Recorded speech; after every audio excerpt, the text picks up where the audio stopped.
Here we go with another episode of Rethink Real Estate. I'm really excited because this is one of the ones that it's just the evolution. Rachael was on the podcast about 12 months ago. She's been with the group for 9 years. And ultimately, she is one of the people that has really shined by using the auction process in order to build the business. But we talked today about how the use of expired listings work into the scape of what she's brought in and out of her business. She went through a period where she used it to build the business, then she went out of using it, then now she's gotten back into it. We're talking about the full evolution of the way that Rachael is building her business. Now, this is an agent that's doing 27 deals a year, did in excess of $700,000 in GCI last year, and is probably one of the younger agents in the entire marketplace, and certainly a force to be reckoned with, and definitely needs to be heard, because Rachael is somebody that perfects the skill sets and goes in and out of different parts of her business, showing that there is seasonality in your business. And sometimes you do certain things, sometimes you don't do those certain things based on where you are at that particular moment. It's a very, very interactive conversation about how she's built a really successful real estate business and will continue to be a force to be reckoned with into the future.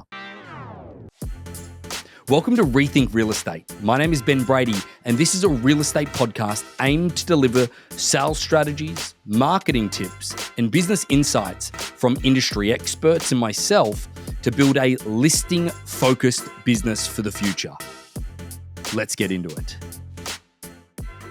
Rachael, welcome back to Rethink Real Estate. Thank you. So how long has it been? It's been 12 months at least. Yeah, it's been since at least last year. Yeah, exactly right. Today, what we're going to talk about, Rachael, is that we were going to talk about the expired listing side of things. You're an avid auction user. You're also really big on the expired front of things when you were first entering the real estate landscape, because you'd seen a lot of success around you in that sense. Now, I want to talk about this from a timeline perspective, and obviously you and I have talked about this before the episode, is that you were really big in the expired side of things to build your business, and then you came into more of the circle prospecting element of things, and then you really used the circle prospecting in order to really focus on building a database and a good, strong client basis, which I think is amazing. But as the marketplace has changed, you've sort of moved out of circle prospecting, still doing a bit of it, but then into the more expired train, using the non-distressed auction part in order to have a point of difference. So it's been a really nice little up and down. And I think that the thing that I really enjoyed about watching this, Rach, and why I wanted to have you on to talk about this is that the reality of you being able to adapt to the way the market is at the time, while still keeping the integrity of your business, of which is the primary thing, if we think about it at all times, is yes, to sell real estate, but forget the selling of real estate. You're still building an incredible foundation of clients from a repeat and referral perspective for the years to come. Do you see it that way? Yeah, absolutely. I mean, I think any person that I list with, whether it's an expired or someone who's referred to me, it's a real person on the other side of it. And the goal is that I do such a good job that they want to work with me again or want to refer me business. Yeah. I mean, that's where a lot of my business came from. Like you said, way back in the beginning, was people that were at some point just a stranger on a call. But it goes to show the seasons of real estate that I think that the benefit that I have is that, Rach, we've watched you go through all of this stuff that you've done. And let's face it, you were number 7 in all of Harcourts North America last year. You had an incredible year last year. And a lot of it was based off the referrals that you got from your database. But then you look into the beginning of this year, and whilst there's been some referrals, more of it's been you creating your own business. Yeah. So it's wonderful to see that flexibility of being able to change things over, rather than just you say to people, no, I'm a repeat and referral agent, and be at the beckon of your database. Does that make sense? Yeah, no, absolutely. I think last year that was the confusing part, is I thought that I'd finally hit this point in my business where I was still making the calls. I never stopped. I'd still do that, but it was more like circle dialing or a lot more past client focused. And I think I was like, oh, I'm finally at that point that everyone talks about where it's just referrals. And then this year was kind of a rude awakening where it's like, okay, that's not quite the case. But that's why I jumped back into the expired and canceled. And I think for a while, I didn't believe that it really worked. And now I'm like, wait, I was crazy thinking about how much business I left on the table. Yeah. Well, I think that there's also a part of it as well, though. Let's talk about the psychology. I'd love to get an understanding from you, because if there's somebody that's more, there's nobody that I know at this point that's more regimented in the sense of their prospecting hours that you do. You do 4 to 5 days a week. I believe is it from 8 to 11 every day? 8 to 11, but I've been averaging 5 lately because I'll do more in the afternoon. Okay. And I think that the interesting part in all of this is that when you're prospecting, you're including your database in that, you're including obviously your circle prospecting, but now you've added the expired element into it. However, let's go back and let's rewind to the beginning of 2023. Okay. Sorry, excuse me, 2024. I don't think I remember. No. Rewind to the beginning or maybe midway through last year. You decided really not to go after the expired stuff, and primarily because there just wasn't a great deal of it there, correct? Yeah, I think I'd get on the calls and they were just so frustrating and no one was really answering that I just put a pin in it. And then it was really my coach, which I've talked to you about, my real estate coach that I speak to every week. She was like, "Why are you not doing this? You're leaving so much money on the table." And I didn't really believe it. And she said, "Just add it to your schedule for 30 minutes a day for the next month and let's see what happens." And then I signed a listing that, is already sold. And it was just like this reminder of, oh, wow, yeah, these are real people out there that had their homes on the market. It didn't sell, but they want to sell. At least most of them do. Yeah. Well, I think that that's the other part of this that I want to just let's put a bit of a disclaimer into this as well, Rach, is that there's a part of your business that a lot of people, those that are listening that miss this part of their business, they need to really not do expireds first because, Rachael, you're probably one of the top 10 people that I get to work with from a skill set perspective of being able to educate your clients. Because let's face it, if the property has expired, I have to be honest, is that you out of the, let's just say 10 auctions that we've done together over the last little while, just to use round numbers, 8 of them have been really nice people that have ultimately, wanted to understand the market and just haven't sold for whatever reason it was, bad timing, maybe just a lack of communication from their agent or all of these different things. Yes, you get a few people that are a little bit, on the edge of things, and they're probably one of the reasons that it doesn't sell is because their expectations are a little out of line. But I want to make sure that people understand these are not rainbow and butterfly deals. There are we just got off a seller call literally half an hour ago with a seller where we're delivering not the greatest news in the world, but you've got to do it in a very consistent basis in order to do it. So I want to talk about the skill set. How have you trained yourself, Rachael, in order to be able to take on a listing and regardless of whether the seller wants too much or too little, you're still going to be able to educate that client? I mean, I think, and you've helped a lot with it. I think, especially when I compare running one auction versus having 3 going at once or 4, I'm reflecting on myself and realizing, was I doing a disservice to the other seller that I wasn't giving as hard of feedback to? And that's something that I've now been bringing up in my listing presentations more than ever, not just as a offhanded comment, but as actual really important information going into it, that I'm always going to tell you what you need to hear. And likely at some points it could offend you because the market has shifted, it's softened. We may not get what you previously had it on the market for. And I need your permission going into this that it's okay if I at some point offend you because there's other agents who are going to shy away from hurting your feelings and they're not going to tell you what you need to know. And then when you actually get a good, strong buyer that is at fair market value, you won't recognize it. So I think for me, that's what I come back to. It's my job to tell them. And sometimes I used to get caught up in the comps. And now obviously you see it on such a macro level, but having a few auctions and we're coming back to seeing the prices that they're landing at with the buyers that we got from auction itself. And I think I'm believing more and more in the process so that the educational part becomes a whole lot easier. Like the seller call we just got off of. Yeah. I want to talk about something where it's it feels like a bad investment of time. You and I both were talking about a listing that we didn't sell recently. Don't get me wrong. I believe that it was amazing that we were able to figure out in 10 days worth of effort that those sellers were not sellers and they needed to really rent their property. As much as that's a letdown for you, it's a letdown for the auction team. How do you manage that in your own mind, Rach? Because you're not going to get every kick in the football game. You're not going to bat 1,000. The reality, whatever analogy you want to use from a sports perspective is that you're not going to make every free throw that you shoot. The reality is it's the same with real estate in these marketplaces. How do you manage that from a perspective of you? Because again, sorry for being long-winded in this. You put a great deal of effort. You're doing your own open houses. We'll talk about the assistant on a next episode, but you're doing your own open houses. You're calling these people nearly every day of the week. You are literally pouring yourself into these listings. To not get a result is a little bit of a difficult thing, right? Oh, yeah, of course. I hate taking a sign down when it's because I haven't sold it. I was thinking about that on the one that came off the market. But I think the thing that I keep trying to tell myself and what I've always noticed about myself is my mindset when I have a lot of a handful of listings on the market at a given time is so much better than when I'm in a lull. So I would rather have a listing where it may not sell than not have it at all. For me currently, I know other people will say otherwise, and it depends on how you allocate your time with it. Because for me, that then builds energy and excitement into other things, or it puts me in front of, I mean, all these buyers at the price point of that listing own homes. I would say 95% of them that came through the open house have a property that they either want to rent or sell or whatever the case may be. So I think for me, it just keeps my energy up when I have other business going on. And I also tell myself that if I'm a good agent, not everything I'm going to sell or list is going to sell. That's just the nature of volume. And if I don't have cancellations, it's because I'm not doing enough business. That's the reality of it. That's just such a wonderful thing for you to put that way. The way that you've handled that is something that right there, that snapshot, you could go back and people that have been in the industry 30, 40 years, they would not have the same outlook as that. So I think that that's something that if anyone wants to hit the backwards button and rewind and rewatch that, that's the attitude you've got to go into everything. And that's probably the one thing, Rach, that will make you the better agent in all of real estate in the local marketplace for the next however long you want to do this.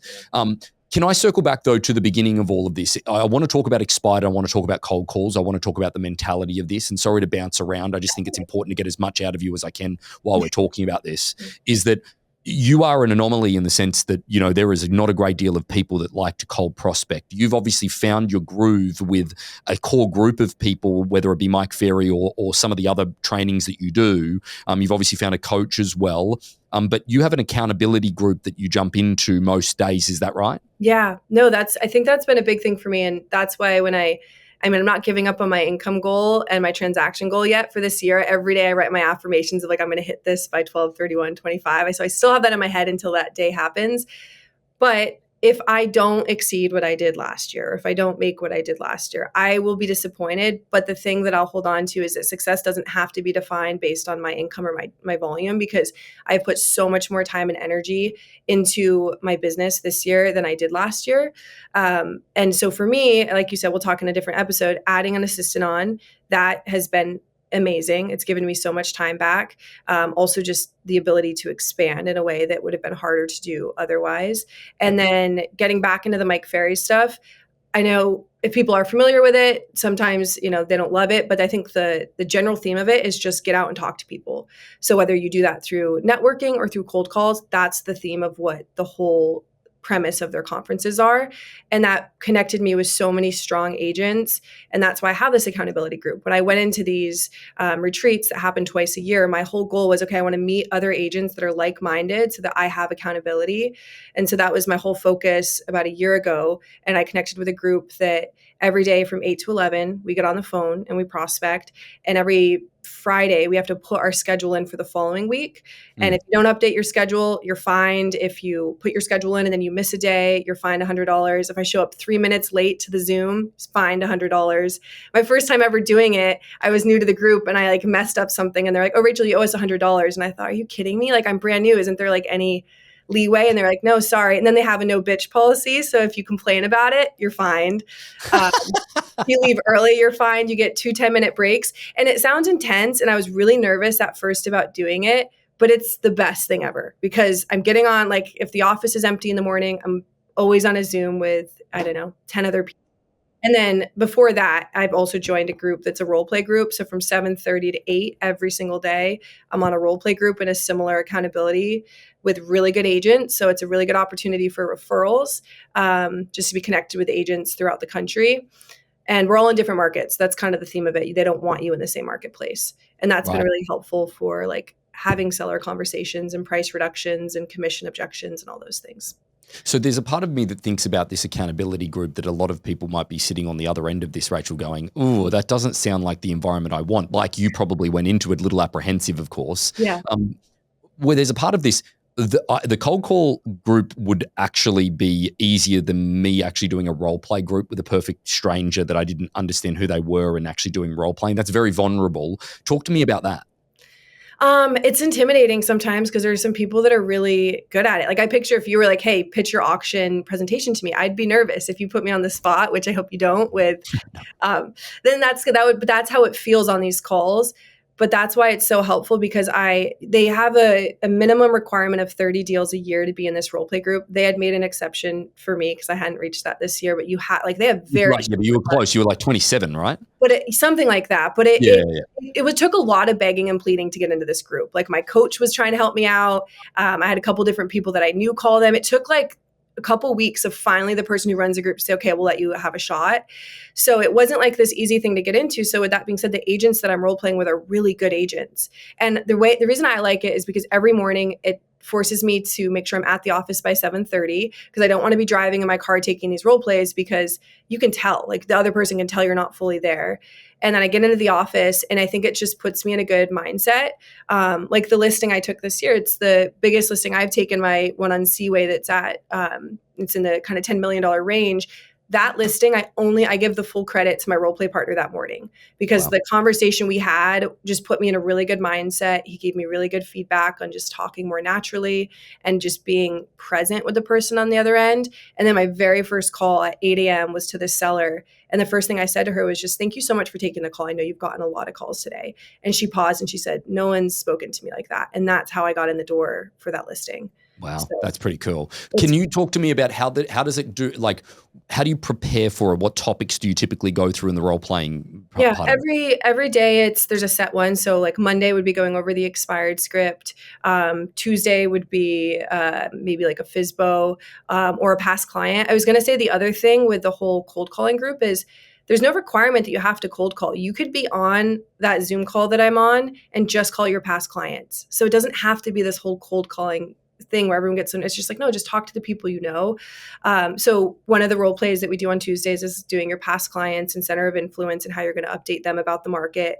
And then Wednesdays is nothing but objection handlers, like saying, okay, we're interviewing another agent, or I want you to cut your commission, or I've got a friend in the business, or I want to rent the property, or I don't want to sell right now. I want to wait until the market gets better. It's having scripted answers, and just kind of the whole theme of it is memorize the stuff and your personality will always come out and you won't sound as scripted, but that's why it's so important to practice. And then on a Thursday, I'll give my listing presentation to the person. And then on a Friday, they'll do the listing presentation.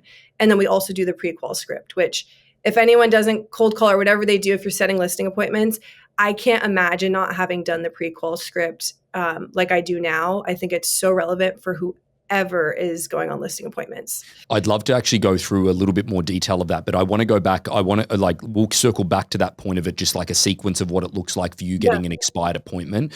But I want to go back to the very beginning in all of this, Rachel, when you started making your first expired cold calls. I guess that you're the type of person that definitely would have scoped things out and done enough role playing before you jumped in to feel confident with it, correct?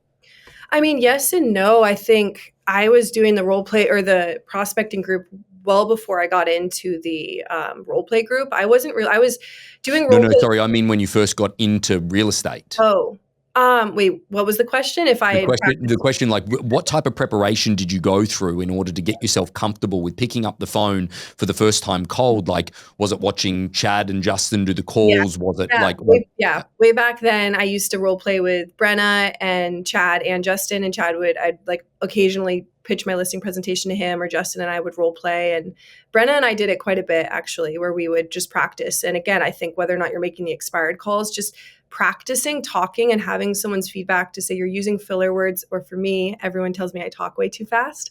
So that's you and I are on the same page here. That's why you and I probably communicate pretty well. That's why it's fine. But I think, again, what I keep coming back to, why this is relevant for anybody, it's like, even if you're not making expired calls and you're just working a network, having someone to be able to tell you, hey, you use the word every other word. Yeah. Little things like that are really important. Yeah, that's right. So then when you started first cold calling and picking up the phone and setting appointments, I guess refining that on a daily basis and continuing to do some type of role playing, making sure that you went through objection handlers, making sure that you went to the training side of things to perfect the skill set. I want to fast forward though, because you had some really good success early on with expireds and with auction. Then you started to build the business in a different sort of element with looking at circle prospecting and really focusing on the database, which is probably really the smartest shift that you could have made in order to make sure that you're here for a long time versus a short time, and being able to just like using the foundation of your business as your database and then being able to turn the dials based on the market or the situation is just so fulfilling in my eyes. I just think that that's the perfect real estate business. But then you Then you sort of taper off the expired train. Getting back into the skill set of mentally thinking about it, was it something you were continuing to practice the whole way through, even though you weren't reaching out to as many expireds, there for a period of time? Honestly, no. I think I kind of just put a pause on it. I think it was during the COVID market when there was just such little inventory. There was maybe a couple expireds a day. It felt like, why would I call when there's 5 new expireds in the day and there's so many people calling them? That's what caused me to stop. And that should have been the time where I could have, I don't know, I guess sharpened my skills that much more. Because imagine if I was getting those listing appointments when they were that much harder to get. But that's when I just wasn't doing it and I wasn't practicing as much. So coming back, coming back onto the, it's kind of, I look at it like, do you like if you have never worked out for a period of time and then you come back and do that first run and like your lungs are burning, your heart is beating through your chest, you're like thinking to yourself, when is this going to be over? It's just awful. I guess, is that kind of the experience when you got back into the expired train? Because there's a part of this that most people look at this cold calling mentality or even warm calling or even just reaching out to their clients. They look at it as a perspective of that this is the most awful thing in the world. They would rather just have inbound business. But the reality is that I'd rather lose 20 pounds and not have to do anything. But, that's never going to happen. So I guess what I'm trying to get to, Rach, is that what is the mentality of getting yourself back in there? How difficult was it? Or was there some really good gratification when you first got into it that kept you going? I think it was helpful to get a listing pretty quickly off the bat, jumping back into it. And then signing the big Seaway listing was really exciting for me because I was like, wow, like I that opportunity was there because I got into the office and I got on the phones. But yeah, I would say it was hard at first and it was just having blind faith. And that's something that I feel like I still have to trust to this day. And I'm like going on 9 years, I think, in real estate. The other day you said 4, which is, not I say 4? I didn't realize that, but I didn't say 4, did I? yeah, you did. You were like, what, you've been with us for 4 years? No, but it's okay. Right. I've been with God, Harcourts since 2017. Oh, So geez, okay. 8 years, I don't know. Okay. But Sorry. okay. But yeah, no, I think just jumping back into those calls, it was hard. And I think sometimes I do get frustrated because I'm like, everyone always said you reach this mark where all the referrals come in. And I know for some agents that still does happen. And last year, I feel like I did get a lot of those and I'm trusting that will happen. But the thing that I find comfort in is because I'm doing this, when the referrals come, it's like a cherry on top. And when they don't come, I'm putting predictability into my business and into my income. So let's just talk about process for a second as we wrap this up, is that you get somebody on the phone, they say, yes, come over and I want to talk to you about the appointment. Now, that being said though, on average, when you're reaching out to an expired listing, how many times are you having to connect with that person before setting an appointment to go and see them in person? I would say at least 2 to 3 times. I'll have the same calls. It'll call the same numbers a couple different times in the day. But yeah, once I get that person on the phone, if I set the appointment, then right on the phone, I jump into the prequal. And I feel like that's a really important script to use. And that's just anyone can look that script up online. But it's just asking questions like the first one I would say is when I meet with you, if what I'm sharing with you makes sense and you're comfortable and confident that I can get your home sold, are you going to list your home with me tomorrow? And the reason I ask it, because sometimes people will get stumped and sometimes they'll be like, oh yeah, if it makes sense, of course. And it's so gratifying to be like, all right, this is a legitimate seller. Yeah. And then I'll even ask, I'll say, hey, Ben, I'm going to drop off a package of information. It's going to have a listing agreement. I find that a lot of people end up wanting to move forward after they meet with me, but because they haven't reviewed the listing, they need more time. They might have questions. So can you do me a favor, review all the paperwork so that when we meet together, we'll be that much more efficient with our time. Yeah, that's great. That's really good. So getting them to say yes and then doing the pre-qual in a separate phone call, is that what's happening? No, same phone call. Same phone call. Same phone call.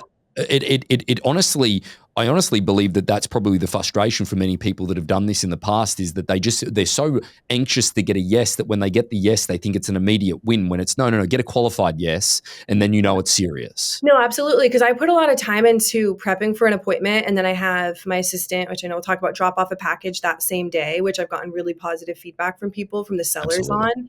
Yeah. But yeah, I go down the questions. I ask you if you're interviewing any other agents. If you say yes, I say, what are you looking for in the agent you choose? I ask you where you're moving, why you're moving, when you're moving. I ask you how much you owe on the property. I ask you how much you want to list the property for. And if you say 1.5, then I'll kind of challenge you a little bit. I'll say, okay, well, if I brought you an offer at $1,450,000 all cash, 2-week close, free rent back, would you consider looking at it? Because that helps me understand where they're really at.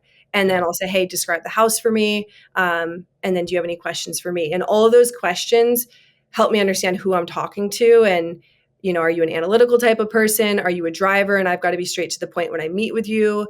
Are you, really expressive? Like, it just gives me an idea of what sort of energy I need to match when I come into the appointment. And it's interesting though, like I think that there's a part of this as well that I'm interested in. They get a pre-qual, they get the package that same day, and then you're going in probably the day after or the day after that, whatever it looks like, is that a lot of these with that type of pre-qualification, I'm assuming that if you walk in the door that you're that 8 out of 10 meetings are pretty successful, right? I feel like they are. And the more that I've been doing it, I used to be so hesitant. And now I'm like, whatever. I'm like, okay, well, Ben, I've got you on the phone. I have a few additional questions for you to have a couple minutes. And I find that when I do that, I think it actually impresses people. Like, you think about all the other appointments you'd go to, or if you said a dentist appointment or a doctor's appointment, like there's questions that are asked to you. And so why do we treat it differently? Like, why aren't we trying? And maybe most agents do this and I just hadn't before, but like, how do we go into an appointment not knowing what they owe on the house, not having a net sheet that's accurately prepared for them? Just there's so many parts of it that for me, I think build trust to the person on the other end. And then it sets you apart from other people that have called them because they're like, wow, this person asked me really straightforward questions. They're clearly invested in the outcome of this.